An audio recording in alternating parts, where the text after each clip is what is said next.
They thought she was just a quiet seamstress, a black widow with trembling hands and downcast eyes. In 1871, Alabama, Evelyn Carter kept her head low, her words few, and her shop doors locked at dusk. But when the Klan marked her home with fire, they didn't know whose ghost they'd awakened. Because Evelyn had another name once, Elias Carter, the Union scout who vanished behind enemy lines and left Confederate camps burning in the night. The same hands that stitched dresses had once loaded rifles. The same woman they hunted had already fought their war, and won. Now, beneath the same southern moon, where they rode proud in white, she was waiting, armed, patient, and silent as judgment. And when their torches came again, she didn't run. She remembered. Because the Klan thought they were hunting a woman, they never realized they were marching straight toward a soldier.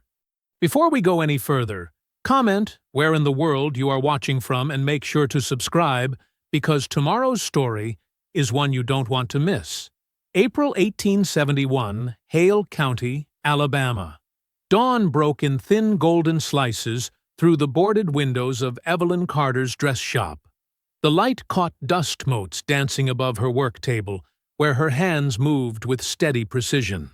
A Union veteran's coat lay spread before her, its torn sleeve nearly mended. Evelyn's needle dipped and rose through the fabric like a swimmer breaching water. Rhythmic, careful, certain. Her lips formed a soft, barely audible hum, the same marching tune that had once kept time for weary feet tramping through Virginia mud. The melody felt strange in this quiet shop, as if it belonged to another life, another person. "Almost done with you," she murmured to the coat, her voice low and melodic. Her fingers smoothed the repaired seam, testing its strength. Satisfied, she tied off the thread with a neat knot and snipped the excess with her small silver scissors. The bell above her shop door jingled. Evelyn didn't startle. She never startled, not anymore. But her right hand moved with casual purpose to rest near the drawer where she kept a small knife. "Miss Evelyn?" a young voice called out, bright as the morning. "It's just me." Evelyn's shoulders eased, but only slightly. "In the back, Lila." Lila Johnson burst through the curtain that separated the shop front from Evelyn's workspace, all gangly limbs and energy. At 15, she stood tall for her age, her dark eyes quick and curious beneath a crown of neatly braided hair. "You're here early," Evelyn noted, folding the mended coat.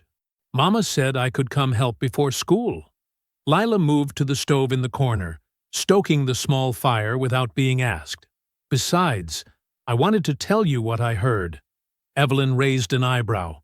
"And what's that?" Lila lowered her voice, though they were alone. "Night riders, Miss Evelyn, down near Selma. Mr. Washington's cousin came through yesterday and told Papa they burned a freedman's store to the ground." Evelyn's needle paused mid-stitch on the new dress she'd begun. "That's so?" "Yes, ma'am. Said they wore white hoods and everything." Lila's eyes were wide.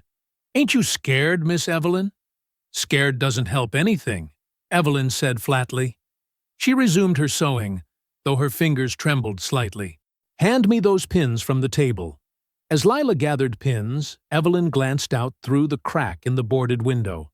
Across Main Street, Harold Finch was unlocking his general store, whistling as he swept the porch. He caught her eye and tipped his hat in friendly greeting. Evelyn gave a slight nod in return. "Mr. Finch seems nice," Lila observed, following Evelyn's gaze. "Always says good morning." "Nice doesn't mean trustworthy," Evelyn replied. She set down her work and stood. "Time to open up. Go turn the sign." By midday, the shop had seen 6 customers, all black women needing mending or alterations. Times were hard, and few could afford new dresses. Evelyn charged fair prices and worked quickly, which earned her steady business despite her reserved nature. The bell jingled again as Harold Finch entered, carrying a parcel. "Morning, Miss Carter," he said, his voice pleasant but nervous. "Got those buttons you ordered from Montgomery?" Thank you, Mr. Finch. Evelyn counted out coins from her cash box. How's business? Can't complain. He shifted his weight. Say, I've got some nice dress goods coming in next week. Thought maybe you might want first look before I put them out. Evelyn studied him, her face revealing nothing. That's kind. I'll consider it. Well, good day then. He nodded, backing toward the door. Oh, and there's a meeting tonight at the church, isn't there? For the, freedmen folk. Her eyes narrowed slightly. Is there? Just heard talk is all. He shrugged, looking uncomfortable. Well, good day. After he left, Lila emerged from behind a rack of dresses. See? He's nice. He's careful, Evelyn corrected. There's a difference. As dusk approached, Evelyn closed the shop early. Go straight home after you finish sweeping, she told Lila. Don't dawdle. Aren't you going to the meeting, Miss Evelyn? Lila asked, leaning on her broom. Reverend Pritchard said everyone should come. Evelyn paused. I might. Later, in the dim basement of the small wooden church, Evelyn sat in the back row. 20 or so men and women, all black, filled the cramped space. Reverend Pritchard stood before them, his tall frame stooped slightly as if carrying an invisible weight. Brothers and sisters, he began, his deep voice filling the room, we must remember our dignity in these troubled times. We must stand proud, not silent. Murmurs of agreement rippled through the crowd. The law says we are citizens now, he continued. We have the right to vote, to own property, to live as free people. Law ain't stopping them night riders, someone called out. The Reverend raised his hands. Violence begets violence. We must show them our strength lies in our righteousness. The basement door suddenly banged open. A white man with a red face and thick mustache stumbled in, clearly half drunk. Evelyn recognized him as Tanner, who owned the feed store. Well, ain't this a fine gathering, he slurred, leaning against the door frame. Planning your takeover, are you? The room went deadly quiet. Reverend Pritchard stepped forward. Mr. Tanner, this is a private meeting. Private? In our town? Tanner laughed. Nothing you people do is private, far as I'm concerned. Several men stood, but before anyone could speak, Evelyn's voice cut through the tension. You'll take our money, but not our voices? Her words were precise, sharp as scissors. Every head turned toward her. Tanner blinked, focusing on her with difficulty. What did you say? Evelyn stood slowly. You heard me. You'll sell us feed and take our coins, but you won't respect our right to gather peacefully. Her voice was calm, but carried to every corner. The room fell silent. Even Tanner seemed at a loss for words. You should leave now, Evelyn continued, holding his gaze, before you say something that affects your business. Tanner's face twisted, but after a moment, he backed away. Just keeping an eye on things, he muttered, disappearing through the door. Later, Evelyn walked home under a moonless sky. Her footsteps were nearly silent on the dirt road. An old habit from days when being heard meant being caught, or worse. Main Street was deserted, the buildings dark shapes against a darker sky. As she approached her shop, something white caught her eye. Pinned to her door was a single white feather. Evelyn stopped. She knew what it meant. Everyone did. A warning from the clan. We're watching you. With steady hands, she unpinned the feather and slipped it into her pocket. She unlocked her door, stepped inside, and locked it again behind her. Then she moved through the darkened shop to the back door and slid both bolts into place. The next morning, Evelyn was at her table before sunrise, already working on a customer's dress. When Lila arrived, her face was ashen. Miss Evelyn, she whispered, there's smoke on the ridge. They say it's a burning cross. Evelyn's needle continued its steady rhythm, in and out of the fabric. Her face betrayed nothing, but deep inside, something cold and familiar stirred. Something that had once worn a uniform and answered to another name. Morning light crept across Main Street, turning the muddy road to gold. But today, No one admired the sunrise. The townsfolk walked with their heads bent, voices hushed. Every few steps, eyes would lift toward the distant ridge where wisps of smoke still curled into the sky, the remnants of last night's burning cross. Evelyn Carter stood on her doorstep, broom in hand, sweeping black ash that had drifted down overnight. Her movements were precise and unhurried, as if she were merely clearing dirt after a rainstorm. Several passers-by slowed as they approached, their faces pinched with concern and curiosity, but none stopped to speak. "Morning, Miss Carter." Harold Finch's voice broke the silence as he crossed from his general store. He twisted his hat in his hands. Terrible business up on the ridge. Just terrible. Evelyn continued sweeping, her eyes on her work. "Is that so?" "Yes, ma'am." Finch lowered his voice. "Folks are saying it was meant as a message, after what happened at the meeting last night." He cleared his throat. "I noticed your shop sign's been damaged, too." The wooden sign that once hung above her door lay splintered against the wall. Someone had taken an axe to it overnight, hacking Carter's Dressmaking into jagged pieces. "I've got some good pine boards," Finch offered. "Could help you make a new one." "No charge." Evelyn straightened, finally looking at him directly. "No need, Mr. Finch. I can manage. But Miss Carter—" "Thank you," she said curtly, cutting him off. "Good day now." Finch hesitated, then nodded and retreated across the street, glancing back twice before entering his own shop. Inside, Lila was already at work, straightening bolts of fabric and tidying the front counter. When Evelyn entered, the girl's eyes were wide with fear. "Miss Evelyn," she whispered, "everyone's talking about the cross. They're saying names, and yours is one of them." Evelyn set her broom in the corner. "People talk. That's all it is." "But ain't you afraid?" Lila pressed. "My mama says we should all be careful now. Says the night riders don't make empty threats." Evelyn paused, her hand resting on a spool of thread. "Fear's a habit, Lila. I broke it once." She turned to face her apprentice. "Now, we have Mrs. Wilson's dress to finish before noon." The day crawled by, customers fewer than usual. Those who did enter spoke in whispers and left quickly. By dusk, Evelyn locked the shop door early and sent Lila home with strict instructions to go straight there. "What about you, Miss Evelyn?" The girl lingered on the back steps. "Maybe you shouldn't stay alone tonight." "I'll be fine." "Go on now." After Lila disappeared down the alley, Evelyn moved through her small shop, extinguishing all lamps except one. She dragged a chair to the back room and sat facing the door, a darning needle working steadily through the sock in her hand. The clock on the wall ticked away the hours as darkness settled completely. Just before midnight, she heard it, the soft thud of hooves muffled by cloth, horses approaching slowly, deliberately. No jingling of tack or spurs. They were being careful. Evelyn set down her mending and blew out her lamp in a single breath.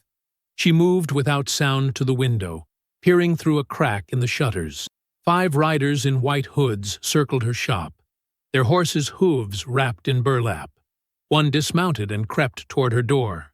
"Evelyn Carter," a voice called softly, meant to sound ghostly. "Come out and speak with us, woman." Another voice chuckled. "We just want to talk about your manners." Evelyn backed away from the window. With practiced silence, she lifted a small rug in the corner of her room, revealing a trap door. She descended into the cellar beneath her shop, a small earthen space that smelled of damp soil and thyme. A single lantern hung from a hook, but she didn't light it. Moving to the far wall, she knelt and pried up 3 loose floorboards. Underneath was a wooden trunk, wrapped carefully in oilcloth. Evelyn unwrapped it with reverent hands, then lifted the lid. Moonlight filtered through the cellar grating, illuminating the contents.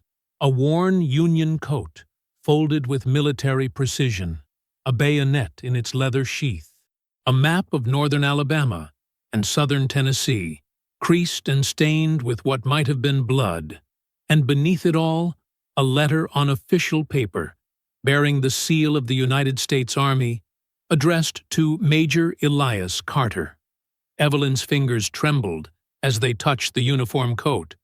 The rough wool sparked memories like flint striking steel. "Keep your head down, Cap." Josiah Reeves's voice echoed in her memory.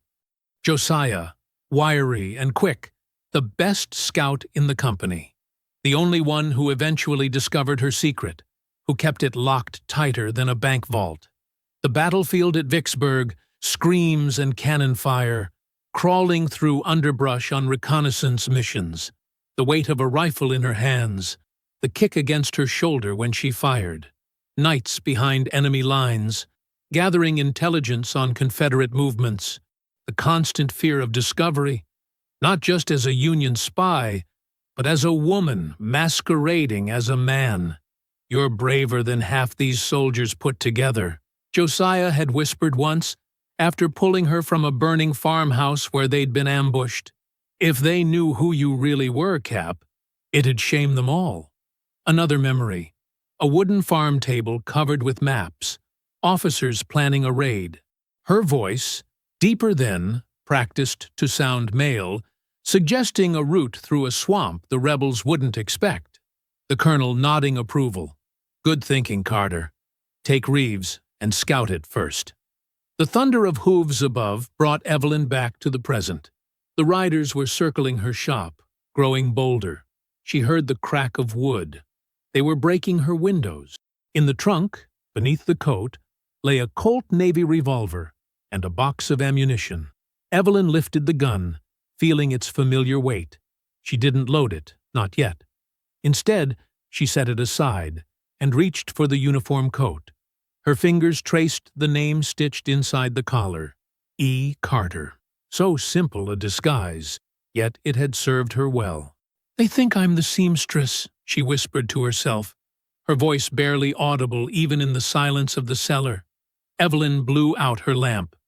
In the darkness, her shadow fell against the wall, straight-backed, military, unafraid. The posture of a soldier, not a victim. The stance of someone who had faced far worse than night riders and survived. Above, the men continued their circling, unaware that the woman they had come to terrorize had once led men like them into battle, and won. 2 nights after the cross burning, darkness fell over the town like a shroud. Shops closed early, doors bolted tight. The streets emptied before the last light faded from the sky. Inside her small shop, Evelyn Carter worked by lamplight, her needle flashing silver as she patched the worn knee of a farmer's trousers. 3 more uniforms, not military, but the everyday work clothes of field workers, lay folded beside her, waiting for her skilled hands. The steady rhythm of her stitching filled the quiet room. 1, 2, 1, 2. The needle rising and falling with the precision of a soldier's march. Her mind wandered to distant battlefields, even as her fingers remained steady at their work. The sound broke her reverie. Hoofbeats on packed dirt, moving slowly down Main Street.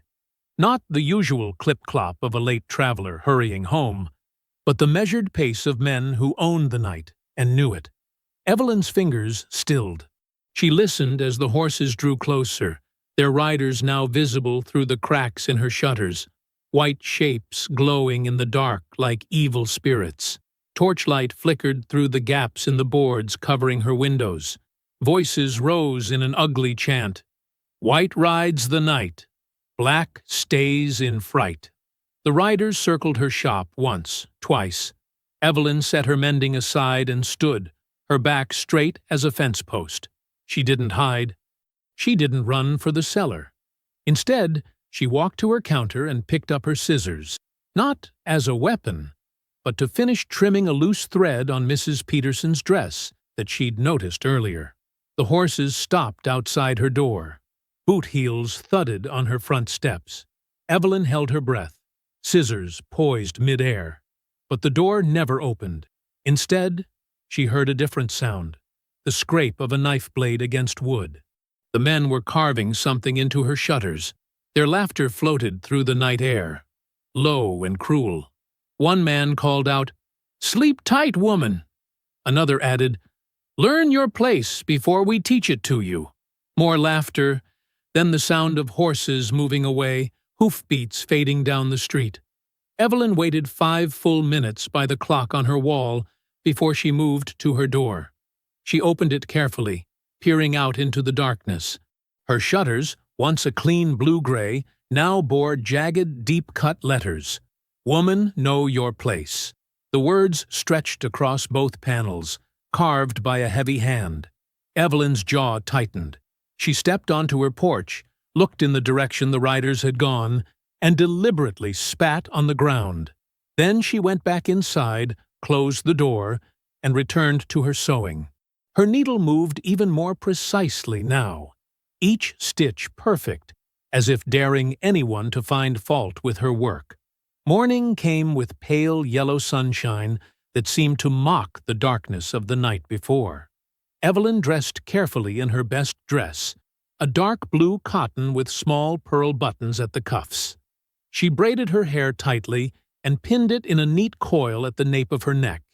Looking in the mirror, she saw Elias staring back, not in face, but in the unyielding set of her jaw, the levelness of her gaze. The sheriff's office sat at the end of Main Street, a small wooden building with a fresh coat of white paint and a polished brass star hanging beside the door. Evelyn walked there with deliberate steps, ignoring the stares of townsfolk who had already seen her vandalized shutters.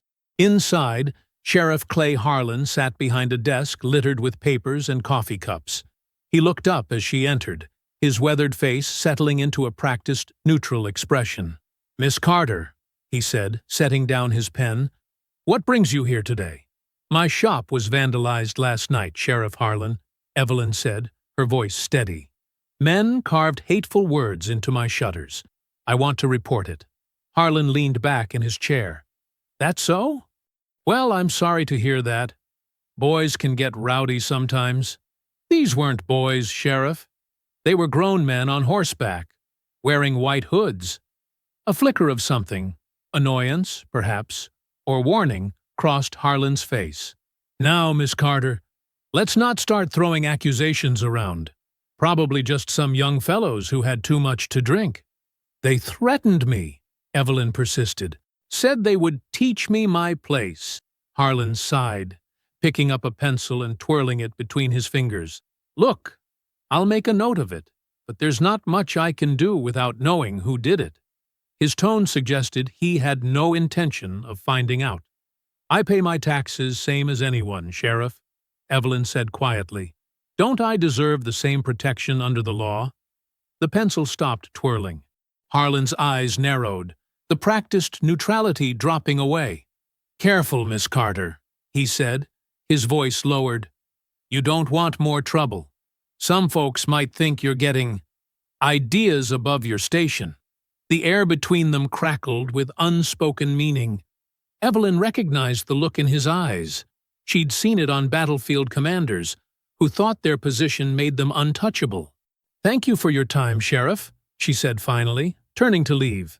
"Miss Carter," Harlan called after her, "best get those shutters fixed. Eyesores like that bring down the whole street." Evelyn didn't answer. She walked back to her shop, the sun now high overhead, beating down on her shoulders. Her steps were steady, but inside, something trembled. Not with fear, but with a cold, hard anger she hadn't felt since Appomattox. When evening came, she closed shop early, sending Lila home with a package of leftover cloth scraps. As the sun dipped below the horizon, painting the sky in shades of fire, Evelyn knelt beside the loose floorboards once more. The trunk lay open as she had left it. This time she reached for the Colt revolver. With practiced hands, she checked the cylinder, loaded 6 bullets, and tested its weight. The gun felt familiar in her palm, a deadly extension of her own will. "Not this time," she whispered, her voice barely disturbing the dust motes dancing in the last rays of sunlight. Evelyn sat by her oil lamp, the loaded revolver resting on the table beside her mending. Outside, night claimed the world again. In the deep stillness, a sound carried from beyond the hills, a sharp crack, then another.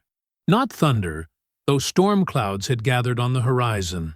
This was a sound she knew intimately: gunfire. Someone, somewhere in the darkness beyond town, was shooting. The clock on Evelyn's wall struck 10 as she finished her simple supper: cornbread and beans with a small piece of salt pork.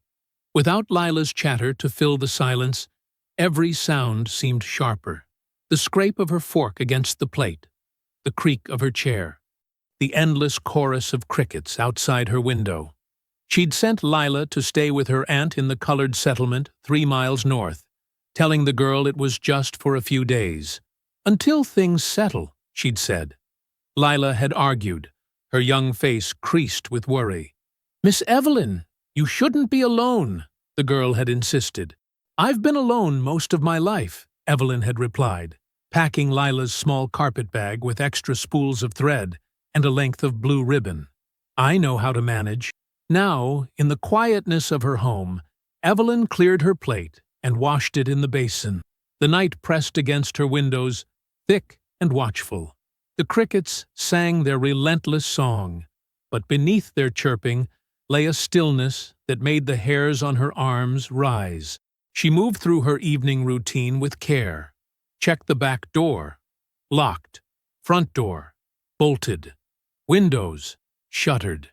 The trunk beneath the floorboards. Closed, but accessible. Her fingers lingered on the rough wood of the trap door. Something in her bones told her tonight would be different.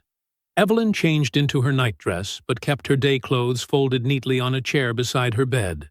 Her boots stood ready. The pistol rested under her pillow, loaded and waiting. She lay down but didn't blow out the lamp, letting its warm glow push back the darkness.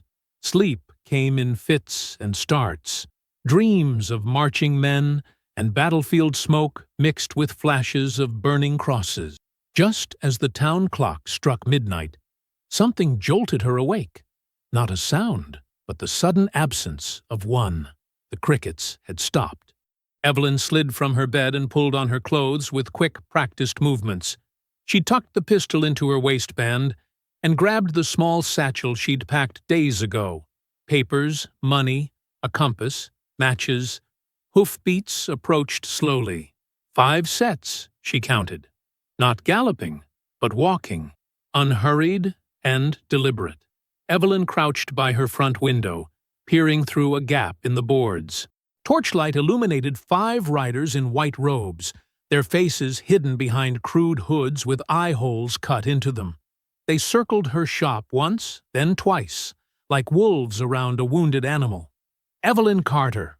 The voice was muffled by cloth, but carried clearly in the night air. "Time to learn some respect." Glass shattered as a rock smashed through her front window. Another crashed through the side window, followed by the wet splash of liquid. The sharp smell of kerosene filled her shop. Evelyn moved quickly toward the back door as a torch sailed through the broken window. Flames licked up the curtains and caught on the kerosene-soaked floor. The heat chased her as she slipped into the alley behind her shop. Outside, the night air felt cool against her skin. Smoke billowed from her windows. She crouched in the shadows, watching as her life's work began to burn. The dresses she'd sewn with such care. The bolts of fabric saved for over 2 years. The measurements of every customer written in her careful hand. All turning to ash. From her hiding place, she watched the Klansmen circle her burning shop, whooping and cheering like boys at a bonfire. One rider, smaller than the others and more reckless in his movements, dismounted and headed toward the alley. "I'll check the back," he called to the others, his voice young and eager. "Make sure the woman didn't run off." Evelyn retreated deeper into the shadows, circling silently through the narrow space between buildings. Her feet found the familiar path, the same route she'd used to slip behind enemy lines years ago. The young Klansman walked with the confidence of someone who had never been hunted. He didn't check corners, didn't listen for breathing. She came up behind him as he peered into her burning shop through the back door. The bayonet slid from her satchel into her hand, its weight familiar and deadly. "Looking for me?" she whispered. He whirled, fumbling for a weapon at his belt. Too slow. Evelyn struck with the precision of a soldier, driving the bayonet up under his ribs. His scream died in his throat as she clamped her hand over his mouth, feeling the rough fabric of his hood. The struggle was brief. He fought like someone who had never faced true resistance, flailing, unbalanced. Evelyn held him with the strength born from years of carrying rifle and pack, from digging trenches and hauling wounded men. When he went still, she dragged him deeper into the woods behind the town, away from the burning shop and his companions. Blood soaked the front of his white robe, turning it a shining black in the darkness. With hands that didn't tremble, Evelyn pulled back his hood. Earl Whitcomb's face stared up at her, mouth frozen in surprise. The banker's son, barely 20, known for his cruelty to freedmen and his boasts about night rides. She worked through the night with grim efficiency. Using rope from her satchel, she bound his ankles. The old oak by the river bent low over the water, its branches strong enough to hold the weight of a man. From her time as Elias, she remembered how to tie the knots, how to hoist a body. By the time false dawn lightened the eastern sky, Earl Whitcomb hung upside down from the oak's lowest branch, his blood-stained robe fluttering in the morning breeze. His hood was stuffed into his mouth. Pinned to his chest was a note written in a steady hand. "I've fought ghosts before. Elias Carter." The first light of sunrise painted the river gold as Evelyn knelt at its edge. She dipped her hands into the cold water, watching as the blood and soot swirled away in the current. The water felt like absolution and condemnation, both. She scrubbed her skin until it was raw, then sat back on her heels. Behind her, the smoke from her burning shop still stained the sky. Before her, the river flowed on, indifferent to the night's violence. And somewhere in town, men would soon discover what happens when they hunt someone who knows how to hunt back. Evelyn's face, lit by the rising sun, showed neither triumph nor remorse, just the steady gaze of a soldier who had returned to war. Morning light stretched across Main Street, revealing a town transformed. People gathered in clusters, their voices hushed and eyes wide. Sheriff Harlan stood beneath the oak tree by the river, his face pale as he stared up at what remained of Earl Whitcomb. 2 deputies had cut down the body, but a dark stain marked the ground where it had hung. "Union ghost," whispered a shopkeeper to his neighbor. "Got to be." "Elias Carter," said another. "That's what the note said. Heard he was some kind of scout, killed 20 Rebs single-handed at Shiloh." The whispers multiplied, growing with each telling. By noon, half the town believed a vengeful Union spirit walked among them. The other half locked their doors and checked their weapons. Evelyn slipped through the crowd unnoticed, a plain shawl covering her head. She kept her eyes down, but her ears open. She heard fear in their voices, not just from the colored folks who usually carried it, but from white men who hadn't known its taste before. "Whitcomb was just a boy," a woman sobbed. "A boy who rode at night," muttered an old black man, earning sharp looks. Evelyn continued walking, past the smoldering ruins of her shop. Nothing remained but charred beams and ash. She felt no grief for it now, just a cold clarity that had settled in her bones during the night. She followed the old logging road 3 miles out of town, where Sawyer Creek cut through a stand of pine trees. Josiah Reeves's small sawmill sat beside the creek, its water wheel turning steadily. The sound of sawing stopped as she approached. Josiah emerged from the mill shed, wiping his hands on a rag. At 40, his beard showed more gray than black, and he walked with a pronounced limp. A Minier ball at Petersburg had shattered his knee, but his eyes remained sharp, missing nothing. "Heard about your shop," he said, his voice deep and careful. "And about young Whitcomb." Evelyn nodded once. "Can we talk inside?" Josiah's cabin was small but well built, with a stone fireplace and sturdy furniture he'd made himself. He poured her a cup of coffee and sat across from her at his wooden table, waiting. "It was me?" she said simply. Josiah closed his eyes briefly. "I know, Eve. Nobody hangs a man upside down except someone who learned it scouting."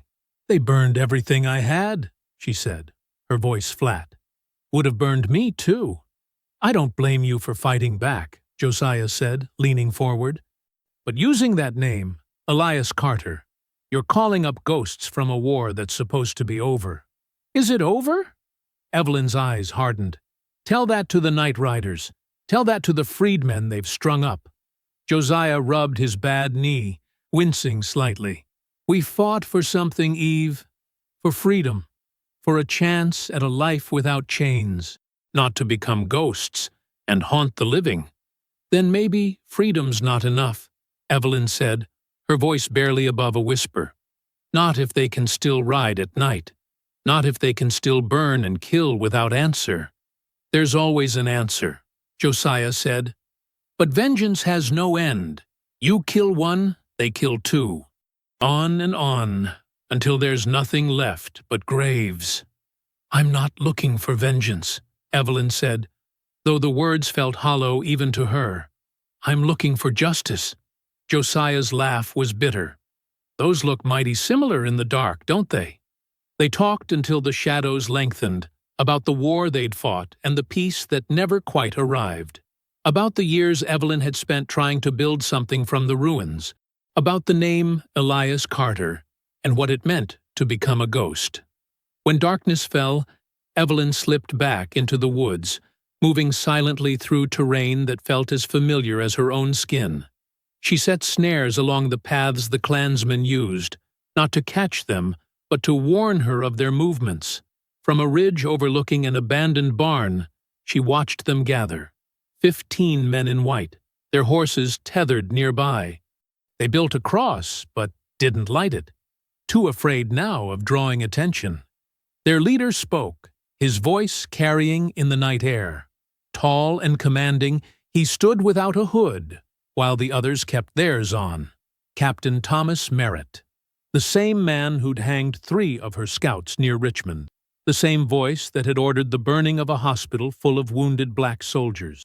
Evelyn watched him gesture angrily, pointing in the direction of town. Words drifted up to her hiding place. "Show them fear works both ways," and "Hunt down this ghost."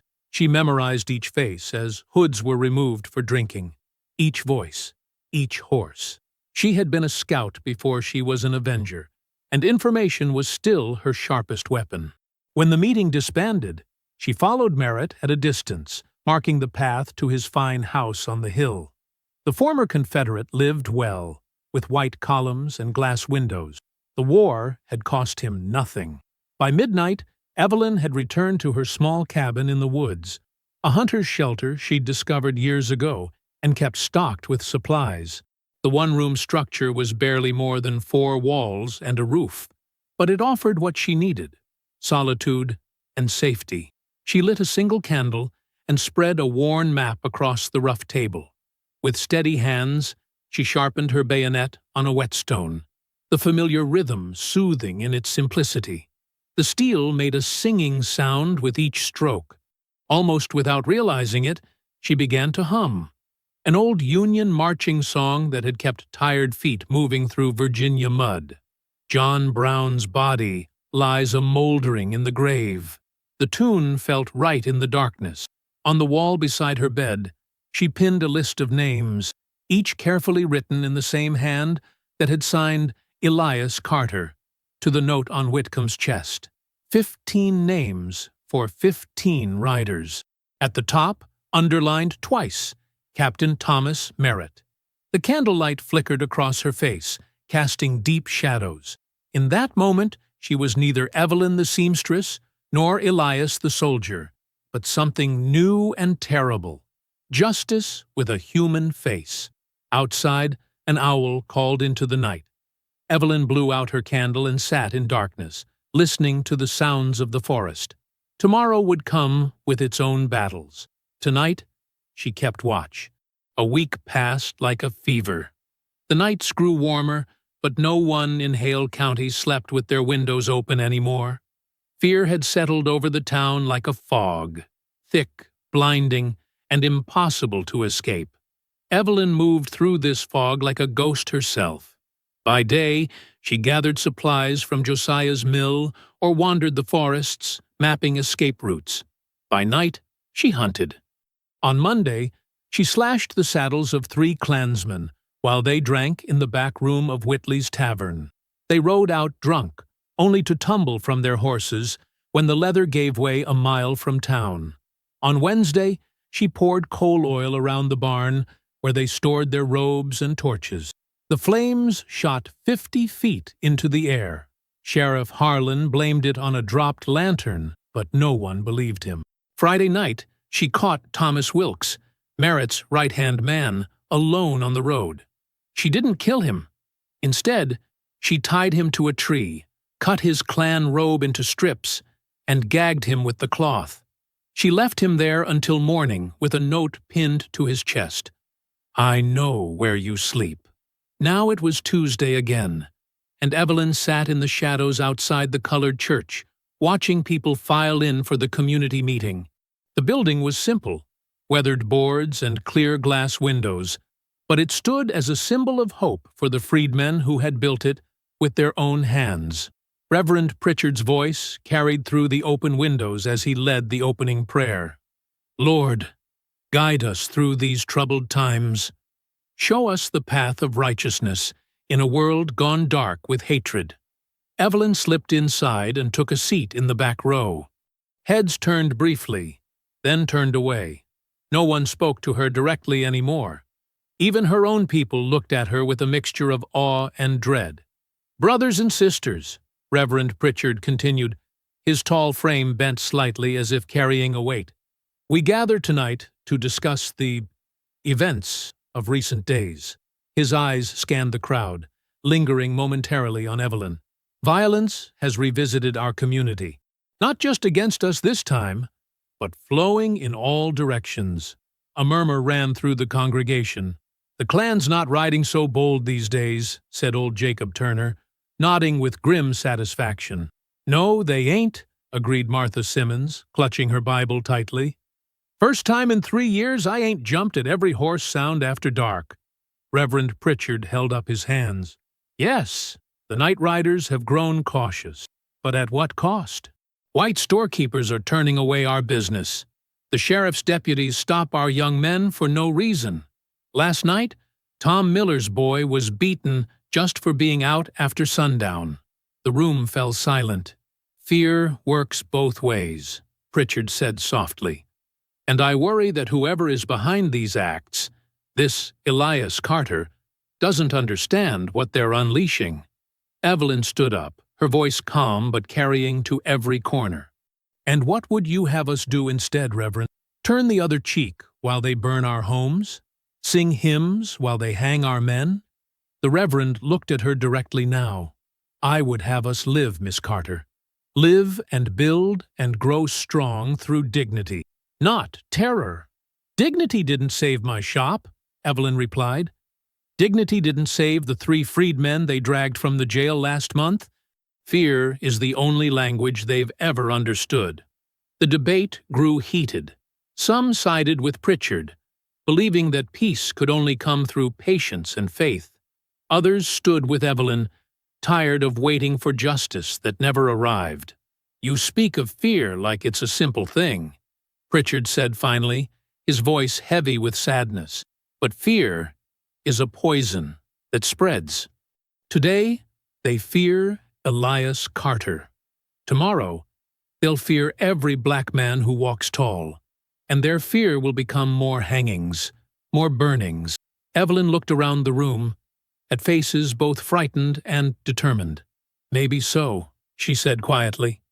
"But for the first time since the war ended, they're the ones looking over their shoulders." She left before the meeting ended, slipping out the back door like a shadow. The night air was cool against her face as she made her way through the woods toward Josiah's mill. Something felt wrong before she even reached the clearing. The forest was too quiet.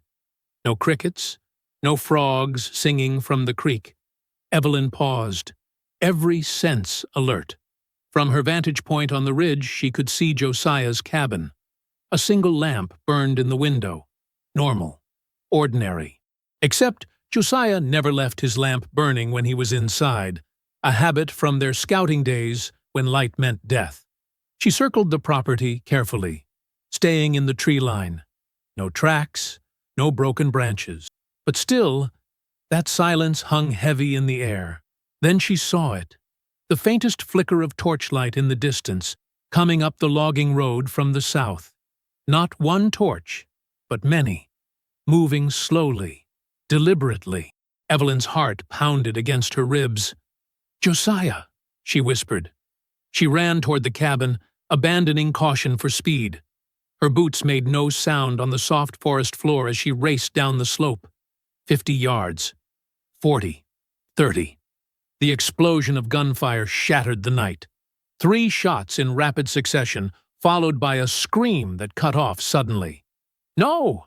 Evelyn's voice tore from her throat as she sprinted the final distance. The cabin door stood open. Inside, furniture lay overturned, signs of a struggle everywhere. Blood, too much blood, stained the wooden floor. Josiah was gone. Through the open door, Evelyn could see the torches growing closer. At least 15 riders, maybe more. She could make out their white robes now, ghostly in the darkness. At their head rode Sheriff Harlan, his badge catching the torchlight. And beside him, Captain Merritt, holding something in his hand that made Evelyn's blood freeze. Josiah's wooden leg, torn from his body. "Come out, Carter!" Merritt's voice carried across the clearing. "We've got your friend. Show yourself, Ghost." Evelyn pressed herself against the wall, mind racing. The distance to the riders, the weapons she carried, the chances of saving Josiah if he was still alive. The torches drew closer, illuminating the clearing in a hellish glow. It was too late. Morning came with a cloak of mist hanging over the trees. Evelyn hadn't slept. She'd spent the night circling Josiah's property, searching for tracks, for blood, for any sign of where they'd taken him. Dawn brought only silence and the heavy dampness that clung to her clothes and skin. She followed the trail through the woods, moving as she'd been taught years ago. Step, pause, listen, step again. The forest seemed to hold its breath around her. No birds sang, no squirrels darted through the branches, just the soft whisper of mist swirling between the tree trunks. The oak tree stood in a clearing where the county road met the river path. It was ancient, its branches spreading like gnarled fingers against the pale sky. Evelyn saw it from a distance first, a dark shape swaying gently against the gray backdrop of fog. She knew before she got close. She knew from the way her heart turned to stone in her chest. Josiah hung from the lowest branch, his remaining leg barely brushing the ground. His hands were bound behind his back, his face beaten beyond recognition. The white rope cut deep into his neck, the same rope he'd used to haul lumber at his mill. Evelyn stopped 10 paces from the tree, her legs suddenly unable to carry her further. She didn't cry out, didn't scream. The sound that escaped her was softer than breath, the sound of something vital breaking inside. A piece of paper fluttered against Josiah's chest, pinned there with a knife. Evelyn forced herself forward, step by agonizing step, until she could read the crude letters written in what looked like charcoal. "The ghost bleeds too." With trembling hands, she reached up and pulled the knife free. The paper fluttered to the ground as she cut the rope, careful to cradle Josiah's body as it fell. He was still warm. They hadn't been gone long. She laid him gently on the damp earth, straightening his limbs with the same care she'd once used to mend torn fabric. His face was so damaged, she could barely see the man who had laughed with her around campfires, who had covered her retreat in battle after battle, who had kept her secret for all these years. "I'm sorry," she whispered, her voice rough as sandpaper. "I'm so sorry, Josiah." The mist began to thin as morning advanced. Soon, others would come. She needed to move quickly. Evelyn carried Josiah's body to the river, to a spot they'd once fished together years ago when the war was fresh behind them. The ground was soft there, beneath an elm tree whose roots dipped into the flowing water. She dug with her hands at first, then with a flat stone she found on the riverbank. The soil turned dark beneath her fingers as she clawed deeper, her nails breaking, her skin tearing. She didn't feel the pain, didn't feel anything but the hollow space expanding inside her chest. When the grave was deep enough, she lowered Josiah into it, arranging his arms across his chest. She placed his wooden pipe, the one he always carried but rarely smoked, between his fingers. As she straightened his jacket, something crinkled in the breast pocket. A folded piece of paper, creased and worn at the edges. Evelyn opened it carefully, afraid it might crumble in her hands. Josiah's handwriting was neat and precise, each letter formed with the same care he brought to everything he did. "End it, Eve. Don't let them make you forget who you are." She read it twice, then a third time, as if the words might change, as if they might offer some other path than the one stretching before her. "Who I am," she whispered, folding the note and tucking it into her own pocket. When the grave was filled and the earth patted smooth, Evelyn took her bayonet, the one she'd carried through 3 years of war, and drove it deep into the ground at the head of the grave. It would rust there, marking this spot long after she was gone. She stood for a long moment, staring at the freshly turned earth. No prayer came to her lips. No words seemed big enough to hold what she felt. Instead, she picked up a smooth river stone and placed it on top of the grave. Then another, and another, building a small cairn that would stand against rain and wind. "Goodbye, old friend," she said finally. "I'll see you again soon enough." The walk back to town passed in a blur. Evelyn moved without thinking, her body carrying her forward while her mind retreated deep within itself. By noon, she stood in the charred remains of her shop, ash coating her boots. The blackened timbers reached toward the sky like accusing fingers. She gathered what little remained, scraps of fabric that had somehow survived the flames, her sewing scissors, a half-burned photograph of her parents. Then she piled them in the center of what had once been her workroom and struck a match. "Let it all burn," she whispered as the flames caught and grew. "Let it all go." At her cabin in the woods, Evelyn washed the dirt and ash from her skin. She scrubbed until her flesh was raw, then braided her hair tightly against her scalp. From beneath the loose floorboards, she removed her wooden trunk one last time. The uniform still fit, though it hung loosely in places where hunger and grief had whittled away at her body. She buttoned each brass button with practiced fingers, straightened the blue collar against her neck, and strapped the holster low on her hip. The revolver she loaded methodically, each bullet sliding home with a soft click. 6 bullets, 6 chances. As dusk settled outside, painting the woods in shades of purple and blue, Evelyn stood before her cracked mirror. A stranger stared back at her, a soldier with eyes hard as flint, jaw set in grim determination. No trace remained of the seamstress who had measured and cut and stitched with patient hands. She placed the cap on her head, adjusting it to shadow her face. Then she buttoned the last button of her coat, fingers moving from muscle memory. 8 years since she'd worn this uniform, yet it felt more like her skin than anything else had since the war. "Elias Carter," she said to the mirror, her voice dropping to the lower register she'd used for years in the Union camps, "reporting for duty." Outside, cicadas began their evening chorus, their rhythm steady as war drums. They would sing through the night, witnesses to whatever came next. A week passed like a fever dream. Evelyn moved through the woods surrounding the town, watching, waiting, planning. She slept in abandoned barns and under the open sky, her uniform becoming grimy with sweat and dirt. But she didn't care about cleanliness anymore. Only the work mattered now. The town had changed. Doors locked earlier. Windows shuttered before dusk.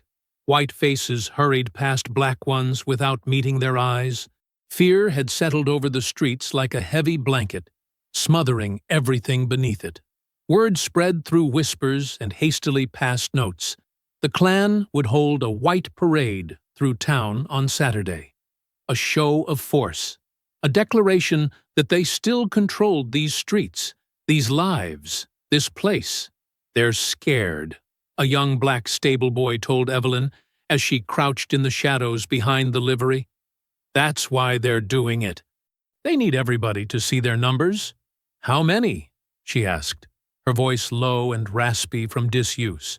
Hundreds, they say, coming from 3 counties around. Sheriff's giving them the road, says it's their right to assembly. Evelyn nodded, pressing a coin into the boy's palm. One more thing. Where do they keep their robes? The church basement, he told her. The White Baptist Church on Walnut Street. The minister there was Merritt's cousin. That night, Evelyn slipped through the unlocked side door of the church like a ghost. The basement smelled of mothballs and candle wax. Wooden crates lined one wall, each filled with carefully folded white robes and pointed hoods. She selected one that would fit her frame and stuffed it into her satchel. For 3 more days, she watched the town prepare. Shopkeepers hung Confederate flags from their windows. Women sewed new robes. Men cleaned their rifles. The air hummed with anticipation, but Evelyn was preparing too. At night, she dug. With a short-handled spade she'd stolen from a tool shed, she tunneled beneath the main street, starting from the drainage ditch and working her way toward the courthouse. The dirt was soft from recent rain, easy to move. She packed the holes with gunpowder charges, small pouches she'd assembled from materials taken from an abandoned mine outside town. Black powder, nails, and broken glass. Weapons of desperation. The detonator was trickier. She'd used blasting caps during the war, setting charges to destroy Confederate supply lines. But those had been military-grade, not something she could fashion from scraps. Finally, she rigged a system using an old Union percussion cap, gunpowder, and a length of slow-burning fuse rope. One spark would be all it took. Saturday dawned clear and hot.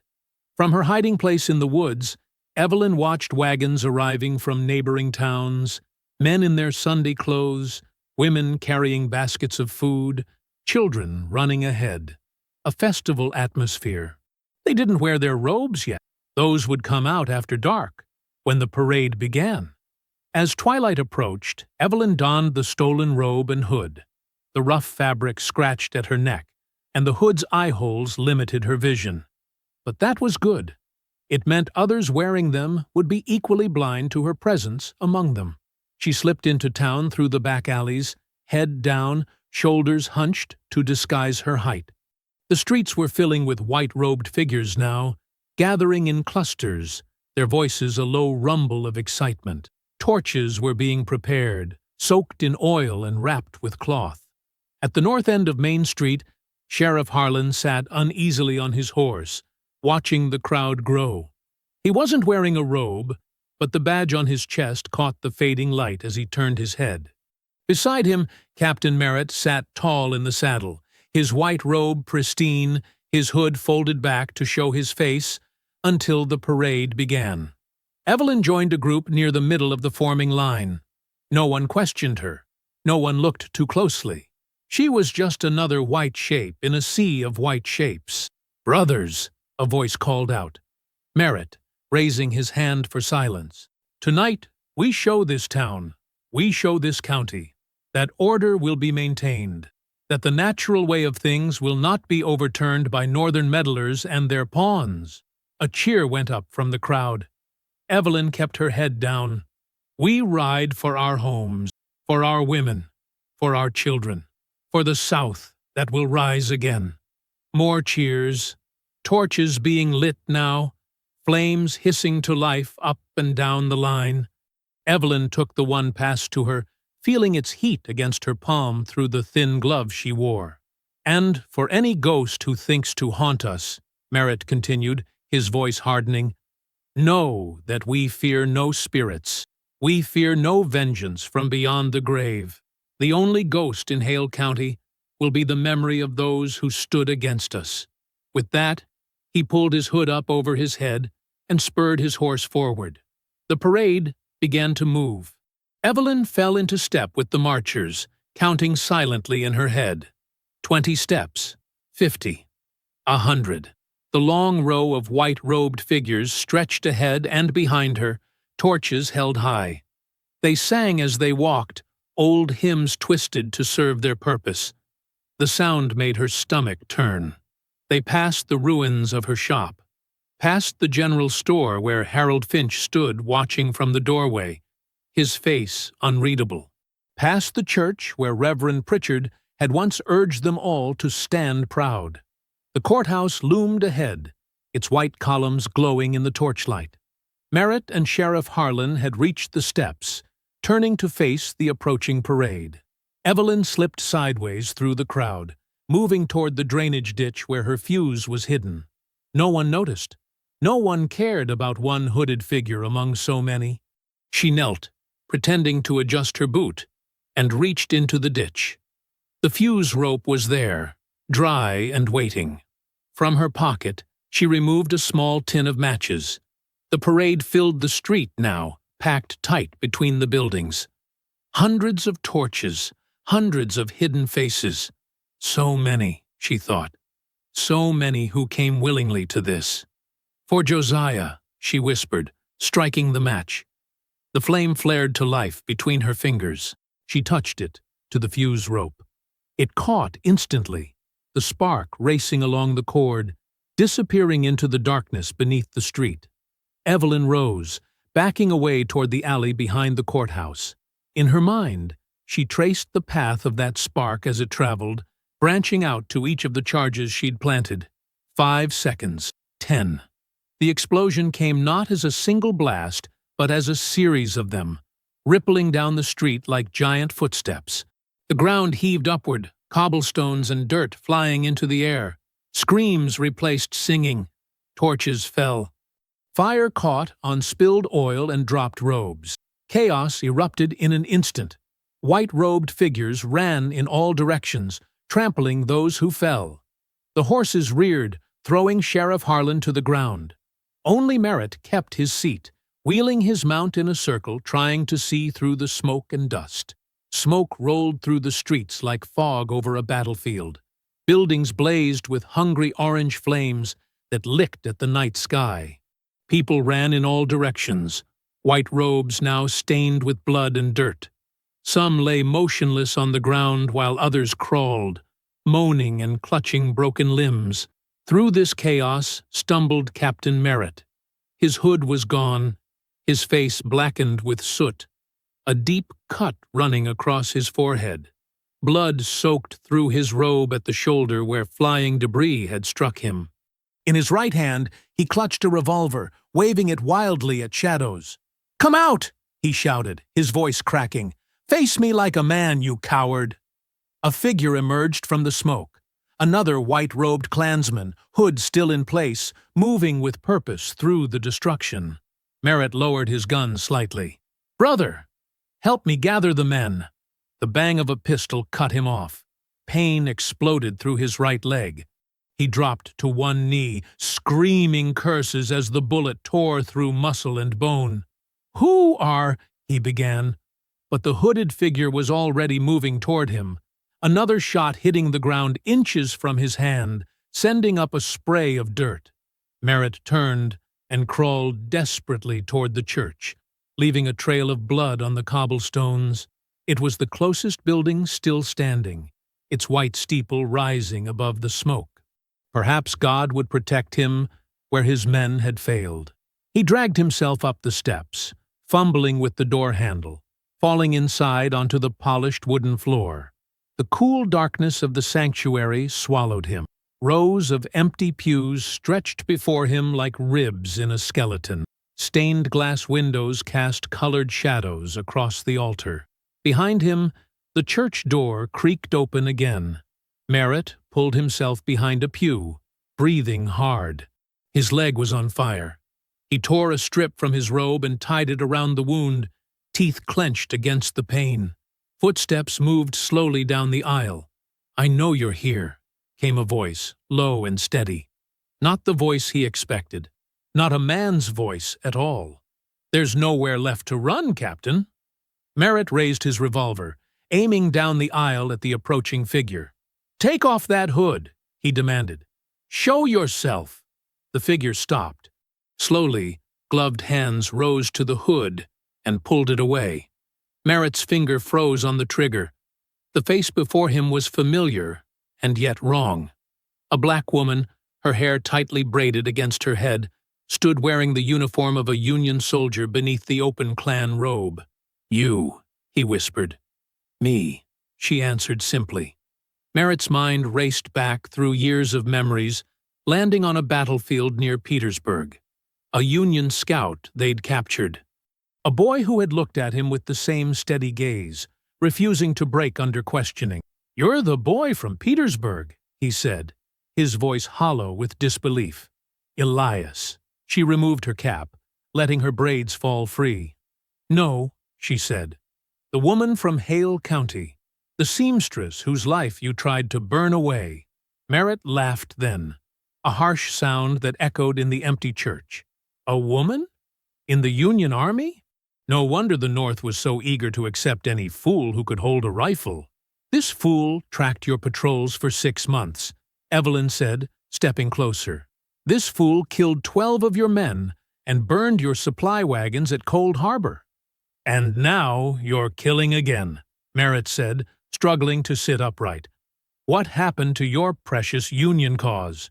Your freedom? Your justice?" "You happened," Evelyn said. Her voice was flat, emotionless.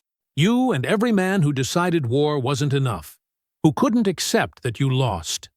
Outside, another explosion rocked the town. The stained glass windows rattled in their frames. Somewhere, a bell began to toll. Its rope caught in the flames. "We're preserving order," Merritt insisted, wincing as he shifted his wounded leg. "The natural order. The South can't survive the chaos you people bring." "Order?" Evelyn almost laughed. "Order's the graveyard you built over freedom. Order's the noose and the burning cross. Order's Josiah swinging from a tree for the crime of being my friend." A cracking sound came from above. Both of them looked up to see flames licking at the church rafters. The fire from outside had reached the roof. "You won't get away with this," Merritt said, raising his gun again. "The Klan is bigger than this town, bigger than this county. We'll find you wherever you run." Evelyn fired first. Her bullet struck his hand, sending his revolver skidding across the floor.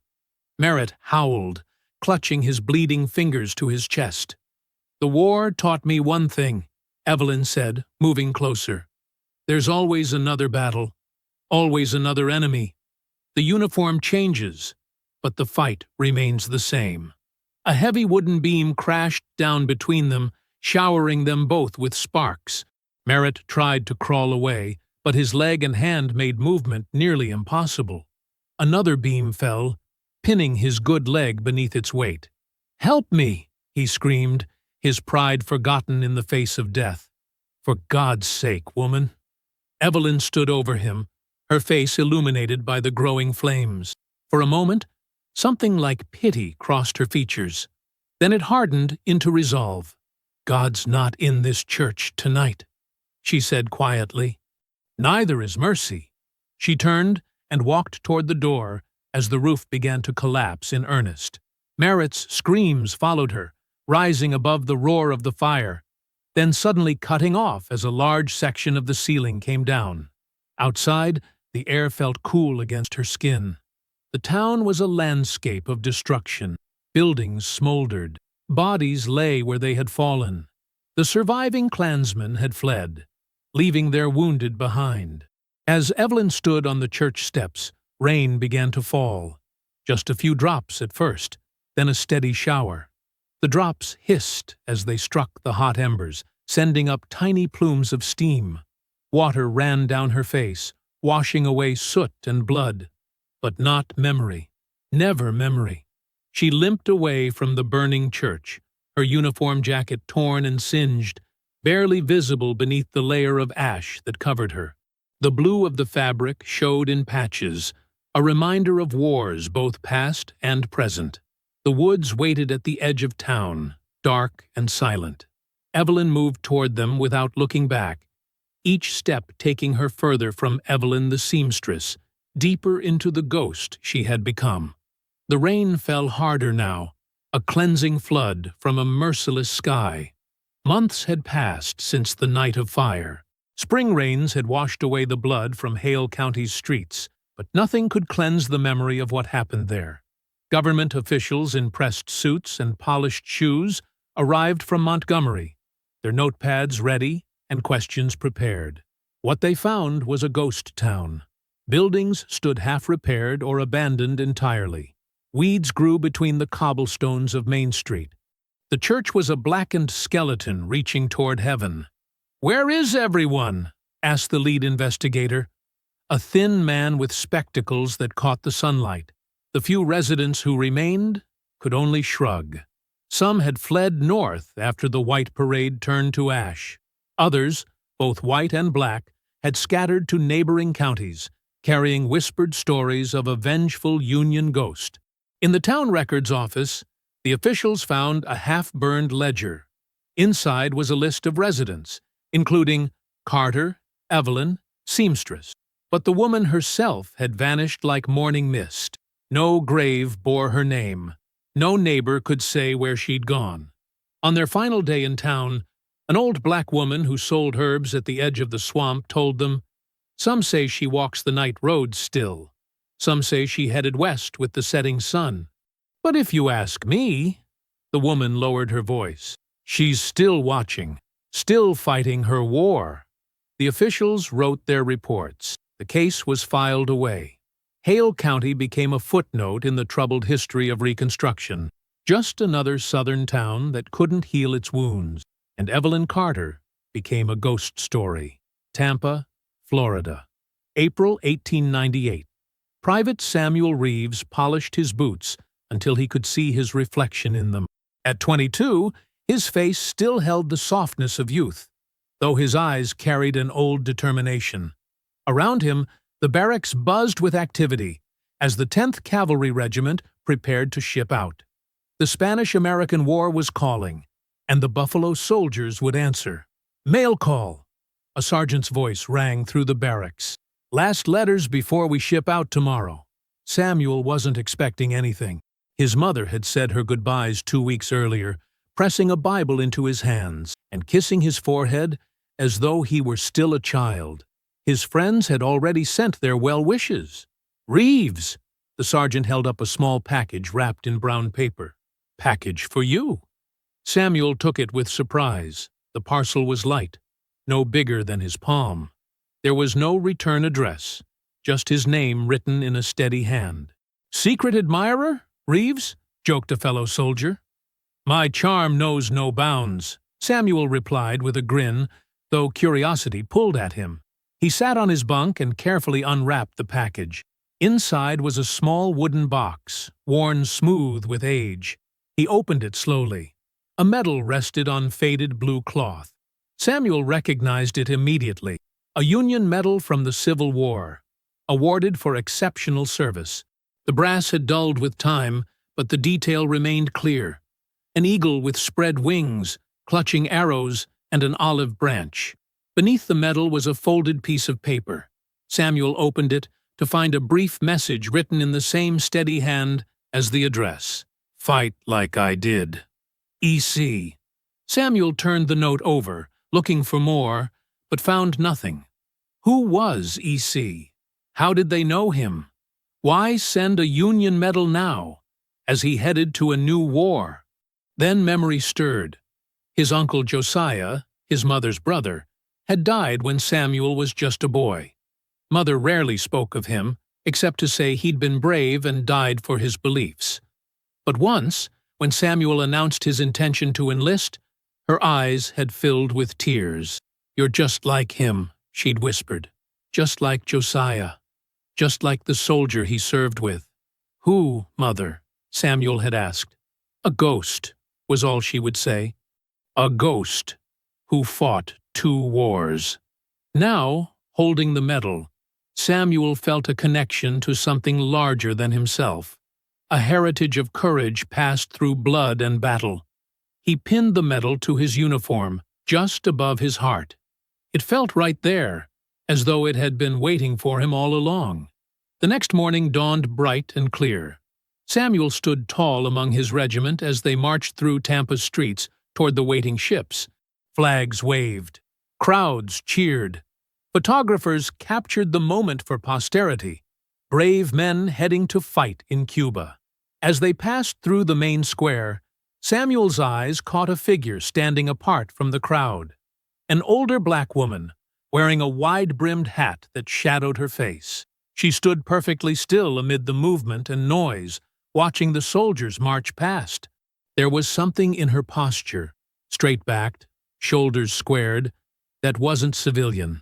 Something in her eyes that knew the weight of the uniform he wore. When the regiment passed directly before her, she raised her hand slightly, not in the enthusiastic wave of the other onlookers, but in a subtle gesture that Samuel recognized instantly from his training, a soldier's salute. And though he couldn't see her clearly, he could have sworn she was looking directly at his medal. Samuel returned the salute automatically, a reflex born of respect. By the time he lowered his hand and looked again, the woman had disappeared into the crowd. "Who were you saluting?" asked the soldier marching beside him. "I'm not sure," Samuel answered truthfully. "Someone who understands." They continued toward the harbor, where great ships waited to carry them across the Gulf to a foreign shore and a different kind of battle. The morning sun climbed higher, catching the medal on Samuel's chest. For a moment, it flashed so brightly that those nearby had to look away. That medal had traveled a long road, from the blood-soaked fields of the Civil War to the smoking ruins of Hale County, and now to a new soldier's chest. It carried with it a history unwritten in any book, a legacy of those who fought when fighting was the only choice left. As the troops boarded the transport ships, the medal gleamed against the blue of Samuel's uniform, a small point of light against the vastness of the sea before them. The same medal Evelyn had once worn through fire and shadow. The same medal Elias Carter had earned in a war that never truly ended. It caught the rising sun and held it, burning like memory. I hope you found that story powerful. Leave a like on the video and subscribe so that you do not miss out on the next one. I have handpicked 2 stories for you that are even more powerful. Have a great day.